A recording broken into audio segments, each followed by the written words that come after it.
Captain America the Winter Soldier was directed by the Russo brothers and stars Chris Evans, Scarlett Johansson, Anthony Mackie, Samuel L. Jackson, Robert Redford and Sebastian Stahn.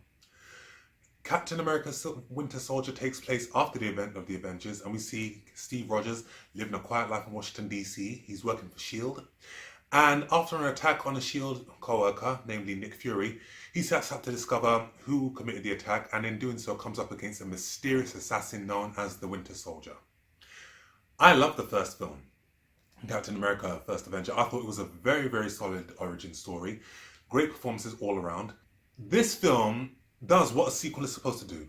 The Winter Soldier, in terms of sequels, is meant to be bigger, it's meant to be better, bolder plot, and it does. It ticks every box. My favourite part about this film, what I enjoyed most, was we got to see Captain America in modern day settings. We got to see him adapt to our technology and to our way of life. Something that wasn't explored in the Avengers. Also, more importantly, the first Captain America film, even though I like the film, the action sequences in this film were very much visual effects driven.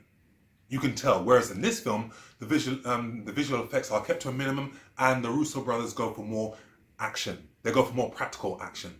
So the jumps are real, the car crashes are real, the fight sequences are more realistic. And also the supporting cast. I love the dynamic between Captain America and Scarlett Johansson, Black Widow's character, who pretty much took over the role of Hayley Atwell's character, Peggy Carter.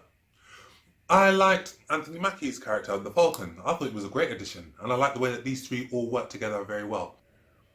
And there are some really, really great action sequences. I loved the visual effects and the sound effects in this film.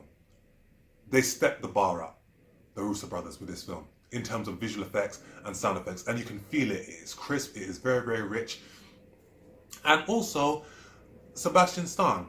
I thought he made a really great performance as the Winter Soldier. Now, when it comes to sequels, some people say, do I need to see the first film to know what the second film is? And in some cases you don't, but in this case, definitely watch Captain America the First Avenger. And you'll get an understanding of what role the Winter Soldier plays and his relationship with Captain America in this film. And I just loved how we got to explore more about his relationship with S.H.I.E.L.D. and his conflict with S.H.I.E.L.D. in the final act of the film. I thought that was a really, really good touch. And just how that film and his conflict, in terms of what side is he fighting for, is pretty much adaptable to today's times.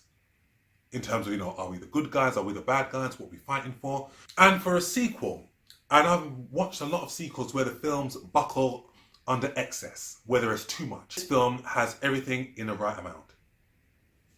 Good plot, good villain, good action sequences, good visual effects, and it is a film that flows beautifully. There are films that I've watched like Bad Boys 2 or Kingsman 2 where it was just too much. The narrative went off in different directions, it wasn't as concise in the first film, and I ended up being disappointed with this film. But with Captain America Winter Soldier, I can honestly say I was thoroughly impressed with it. And within the Marvel Cinematic Universe, I can easily say that that film, as a sequel, is one of the stronger films out of the Marvel Cinematic Universe. Easily one of the best out of the series. But, that being said, I will give Captain America Winter Soldier a very strong 9 out of 10.